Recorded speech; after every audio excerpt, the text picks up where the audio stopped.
Friends ఇవాళ buyers point of వ్యూలో ఒక మంచి ఇంపార్టెంట్ పాయింట్ మీ ముందుకు తీసుకొచ్చానండి.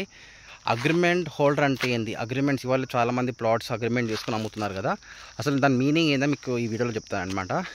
యాక్చువల్గా కస్టమర్స్ ఉంటారు, ఎవరైతే అమ్ముతారు కదండి, అమ్మే వ్యక్తులు ఏంటంటే ఆ మార్కెట్లో ఎప్పుడైతే వాళ్ళ ప్లాట్ సేల్కి ఏజెంట్స్కి చెప్తారు కదా అమ్మిపని, వాళ్ళు ఒక టైంలో ఏంటంటే సపోజు ఒక 10,000 రూపాయలు చెప్తారు. ఫస్ట్ టైం 10,000కి అమ్ముదాం అనుకుంటారు వాళ్ళు. మళ్ళీ వాళ్ళు ఏం చేస్తారంటే వాళ్ళ మధ్యలో అనుకుంటారు, వేరే వాళ్ళకి అనుకుంటే ఒకడేమో 12,000 చెప్తాడు, ఒకడేమో 13,000 చెప్తాడు, ఒకడేమో 9,000 చెప్తాడు, ఒకడేమో 10,000 చెప్తాడు. అంటే డిఫరెంట్ రోడ్స్ డిఫరెంట్ రేట్లు చెప్తారు కదా. కస్టమర్స్ కూడా కన్ఫ్యూజ్ అయిపోయి ఏజెంట్స్కి ప్రతిసారి చెప్పినప్పుడు కస్టమర్స్ కన్ఫర్మ్ అయిన టైంలో ఏమైందంటే, లేదండి మేము 10,000 కాదు, మేము 12,000 అమ్ముదాం అనుకుంటున్నాము, అట్లా డిఫరెంట్ రేట్స్ చెప్తారన్నమాట. అంటే ఇటు ఏమంటే ఏజెంట్స్కి ప్రాబ్లం అవుతుంది, ఏజెంట్స్ వాళ్ళ కస్టమర్కి చూపిస్తారు కదా, వాళ్ళకు కూడా కన్ఫ్యూజన్ అవుతుంది అన్నమాట.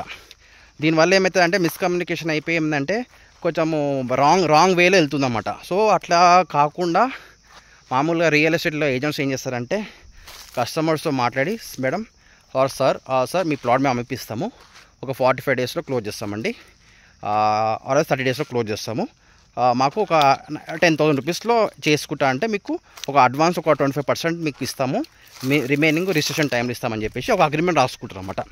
అగ్రిమెంట్లో ఏముంటుంది, 25% అమౌంట్ ఇచ్చినట్టు ఉంటుంది, ప్లస్ రిమైనింగ్ బ్యాలెన్స్ ఏదైతే ఉందో రిజిస్ట్రేషన్ టైంలో ఇస్తాము. మీరు ఏదైతే రేట్ ఒక ఫిక్స్ ఉంటే ఆ ఫిక్స్ రేట్ వాళ్ళకి ఇచ్చేస్తారన్నమాట. పైన ఏం పెట్టుకున్నా ఆ ఓనర్కి సంబంధం లేదు. సో ఎవరైతే ప్లాట్ కొనాలనుకుంటున్నారో ఆ అగ్రిమెంట్ హోల్డర్తోనే మీరు రేట్ నెగోషియబుల్ చేయాలండి. రేట్ నెగోషియబుల్ అనేది అగ్రిమెంట్ హోల్డర్స్తోనే చేయాలి. ఓకేనా ఫ్రెండ్స్? ఎందుకు ఇట్లా చేస్తున్నారంటే కస్టమర్స్ కూడా కన్ఫ్యూజన్లో ఒక రేట్ ఫిక్స్ చేయరు. సో అట్లా వాళ్ళ కన్ఫ్యూజన్లో చాలా ప్రాబ్లమ్స్ అవుతాయి. కాబట్టి ఏజెంట్స్ ఏం చేస్తారంటే అమ్మే వ్యక్తుల దగ్గరికి వెళ్ళి ఇంటికి వెళ్ళి వాళ్ళు అగ్రిమెంట్ చేసుకొని వచ్చి మార్కెట్లో పెడతారన్నమాట.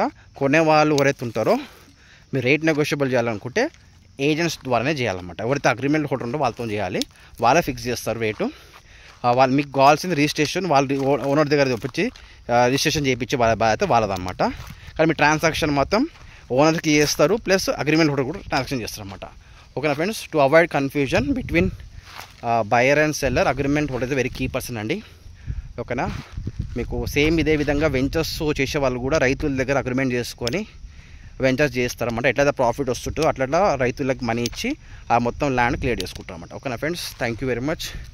Okay friend, thank you.